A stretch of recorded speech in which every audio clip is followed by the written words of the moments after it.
Levitation or transvection in the paranormal context is the rising of a human body and other objects into the air by mystical means. Some parapsychology and religious believers interpret alleged instances of levitation as the result of supernatural action of psychic power or spiritual energy.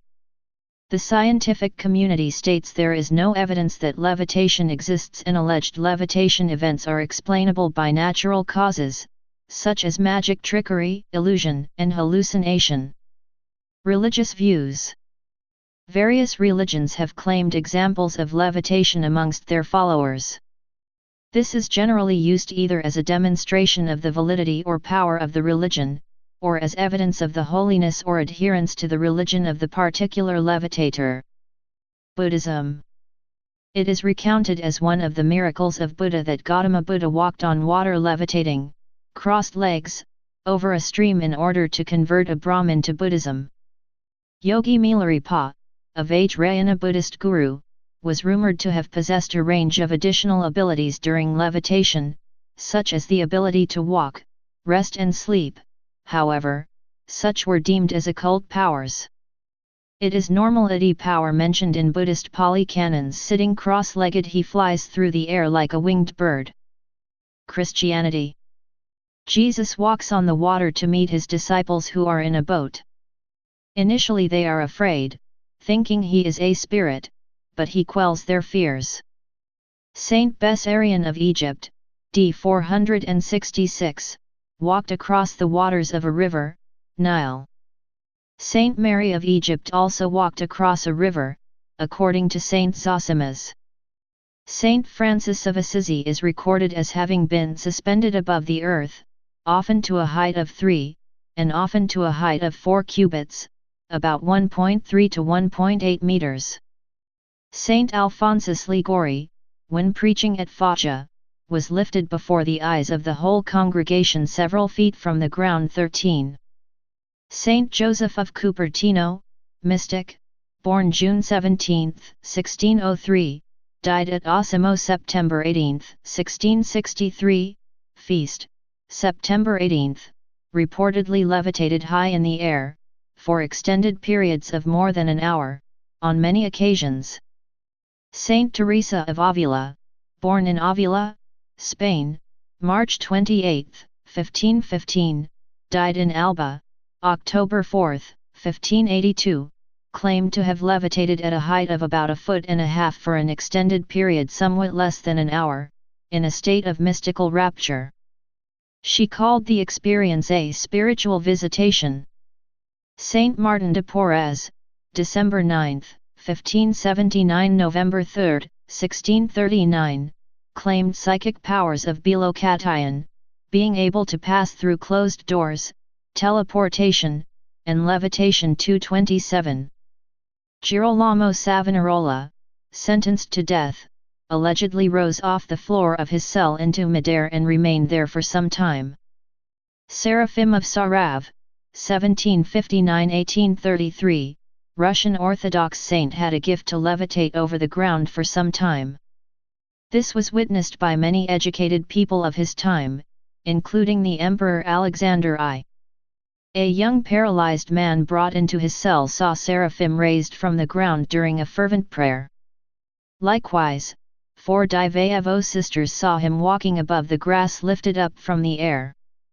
Mariam Baywardi, Little Arab, 1846–1878, a Carmelite nun, who died in Bethlehem in 1878, and frequently experienced ecstasies, was seen levitating more than once by others, for example, in the garden of the monastery during times of private prayer, when living in the Carmelite monastery at Pau, in France.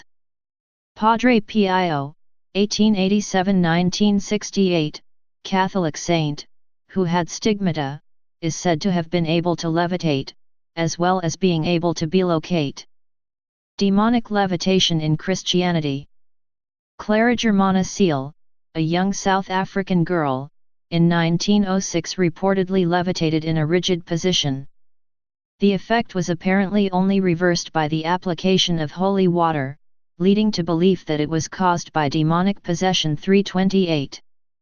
Magdalena de la Cruz, 1487–1560, a Franciscan nun of Córdoba, Spain. Margaret Rule, a young Boston girl in the 1690s who was believed to be harassed by evil forces shortly after the Salem witchcraft trials, reportedly levitated from her bed in the presence of a number of witnesses. Gnosticism. Simon Magus, a Gnostic who claimed to be an incarnation of God, as conceived by the Gnostics, reportedly had the ability to levitate, along with many other magical powers. Hellenism.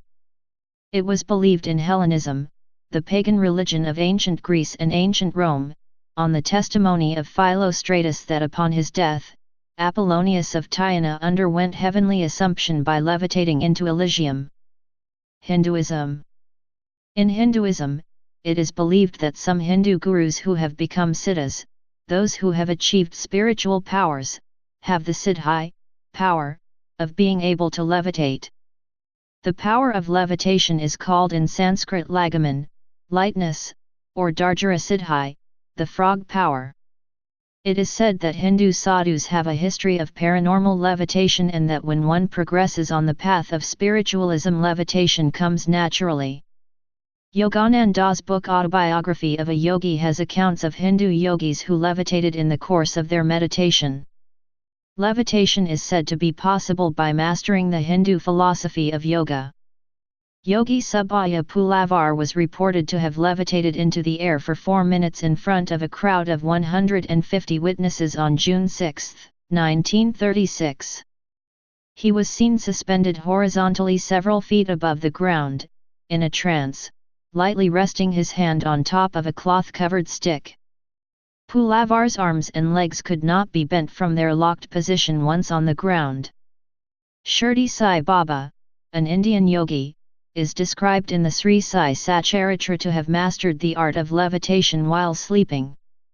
The Transcendental Meditation movement claims that practitioners of the TM Siddhi program of Maharishi Mahesh Yogi achieve what they call yogic flying. They say that there are 3 stages of yogic flying: hopping, floating, and flying, and that they have so far achieved just the first stage. Transcendental meditation groups have held annual yogic flying contests to see who could hop the farthest or the fastest. Proponents say the hopping occurs spontaneously with no effort, while skeptics say there is no levitation and they are using their thighs to bounce in the lotus position. Judaism. Levitation has been described in Jewish text many times by use of either magic or non-magical means. Levitation by magic was depicted in Jewish texts to be practiced by Balaam, who lived at the time of Moses. Magic involves directly ordering the spirits to carry out tasks, thereby ignoring God. Instead of submission to God, self-pride and ego of the individual is used to order the spirits to carry out tasks such as levitation. Levitation by non-magical means was practiced by many Jewish sages throughout the ages. As such, the forehead is the most important part of the body and is responsible for the source of energy bringing about the levitation. The Baal Shem Tov, who lived during the early 18th century, was told about, when he snapped his fingers, his chariot and horses floated tefa, 8–10 centimeters, off the ground and moved at great speed, jumping on mountains and hills, until the Baal Shem Tov reached his destination. Levitation was used for long-range transport of individuals who mastered this form of transportation. However, levitation as such was not a means to an end. One cannot learn levitation, but rather a possibility that was made available due to a state of mind that was in complete love of God and keeping His commandments, mitzvot, to the letter. Levitation is usually carried out by several means. Using the wind, Solomon is told to get from God the ability to command everything that God created, including the wind, which mostly used to fly a carpet, no matter the weight of what's on it. Using one of secret names of God, Abishai was told to use one of secret names of God to prevent David from falling after brother of Goliath threw him up to the air, creating the result of levitation. Many Jewish rabbis and sages throughout the generations also used a form of kefitzat haid rej, or leap, which is a form of teleportation where each step taken was a distance of several miles, literally, horseshoe. Similar is ancient Iranian measure of distance, see parasang, about 4 miles. The theory of levitation is explained by being in a state of mind where a person is abstract and spiritual in relation to the material or physical world on which he stands. When abstract or spiritual inspiration and thought grows to be sufficiently strong, the abstract observation becomes physical and concrete, thereby enabling the person to stand on what others normally see as abstract and imaginary. To the levitator, the abstract is as real as the ground and earth is to others. The rabbis have decreed that a height of 3 cubits from the ground is an abstract perimeter in which anything below that height is considered ground level. This decree has halachic, legal, implications. Observing this decree to the letter enables levitation at a height of 3 cubits by materializing this abstract perimeter to be physical and concrete as is from the standpoint of the levitator. Levitation by mediums. Many mediums have claimed to have levitated during séances, especially in the 19th century in Britain and America. Many have been shown to be frauds, using wires and stage magic tricks. Daniel Douglas Home, a prolific and well-documented levitator of himself and other objects, was said by spiritualists to levitate outside of a window. Skeptics have disputed such claims. The researchers Joseph McCabe and Trevor H. Hall exposed the levitation of Home as nothing more than him moving across a connecting ledge between 2 iron balconies. The magician Joseph Rinn gave a full account of fraudulent behavior observed in a séance of Eusapia Palladino and explained how her levitation trick had been performed. Milbourne Christopher summarized the exposure.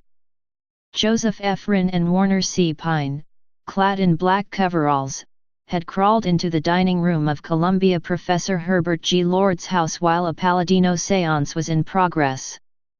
Positioning themselves under the table, they saw the medium's foot strike a table leg to produce raps. As the table tilted to the right, due to pressure of her right hand on the surface, they saw her put her left foot under the left table leg.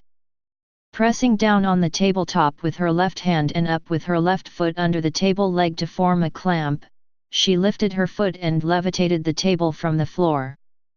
The levitation trick of the medium Jack Weber was exposed by the magician Julian Proskauer. According to Proskauer, he would use a telescopic reaching rod attached to a trumpet to levitate objects in the séance room. The physicist Edmund Edward Fournier d'Alba investigated the medium Kathleen Goliger at many sittings and concluded that no paranormal phenomena such as levitation had occurred with Goliger and stated he had found evidence of fraud. D'Alba had claimed the ectoplasm substance in the photographs of Goliger from her séances were made from muslin.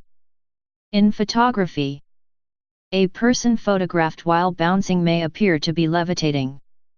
This optical illusion is used by religious groups and by spiritualist mediums, claiming that their meditation techniques allow them to levitate in the air.